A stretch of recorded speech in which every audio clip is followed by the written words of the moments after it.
During his visit to Asia, U.S. Defense Secretary Jim Mattis said the U.S. is committed to freedom of navigation in the disputed waters in the South China Sea.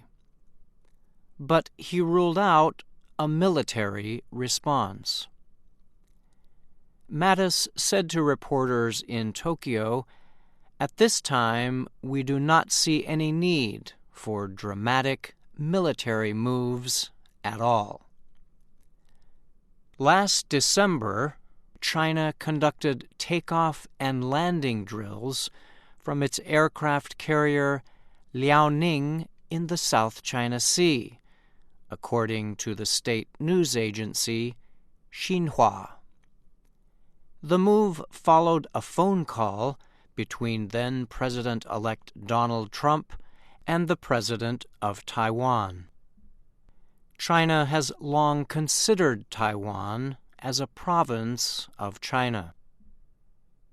During his confirmation hearing, Rex Tillerson, the new U.S. Secretary of State, called China's island building an illegal activity. He said, "We're going to have to send China a clear signal that, first, the island building stops, and second, your access to those islands also is not going to be allowed." The comment drew sharp reaction from China.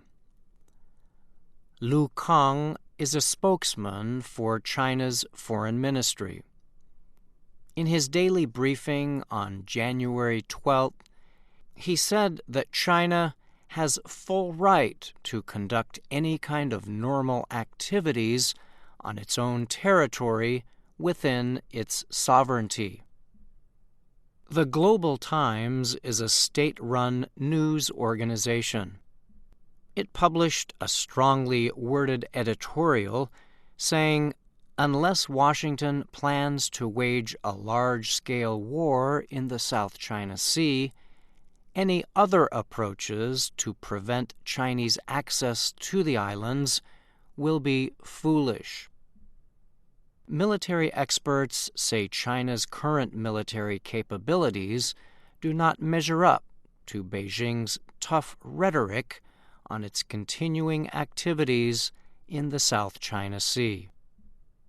Jeffrey Engstrom is a senior policy analyst at the Rand Corporation.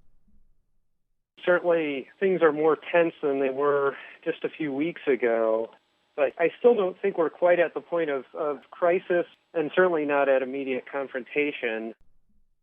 Engstrom said China's Navy is not nearly as well-equipped as the United States.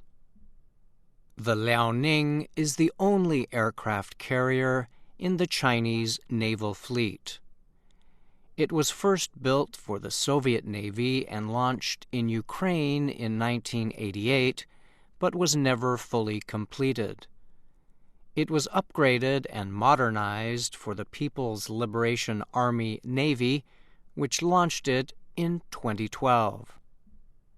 The Liaoning is smaller than U.S. aircraft carriers and cannot support as many aircraft.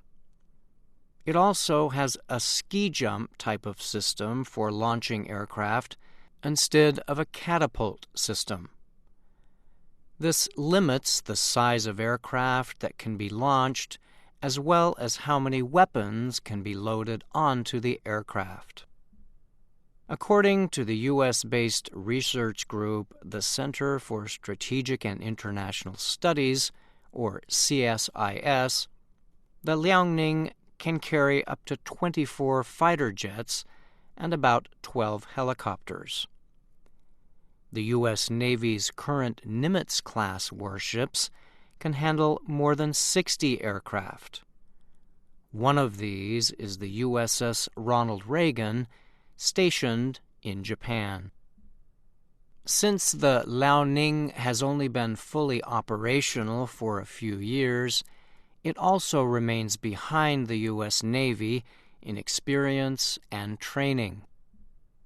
Denny Roy is a senior fellow at the Hawaii-based East-West Center.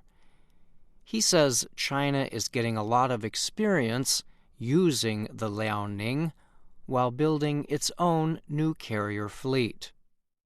We understand that the Liaoning is primarily meant for training.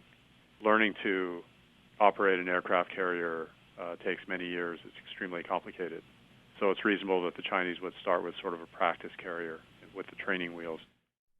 Roy added that China is thought to be currently working on additional, more advanced aircraft carriers.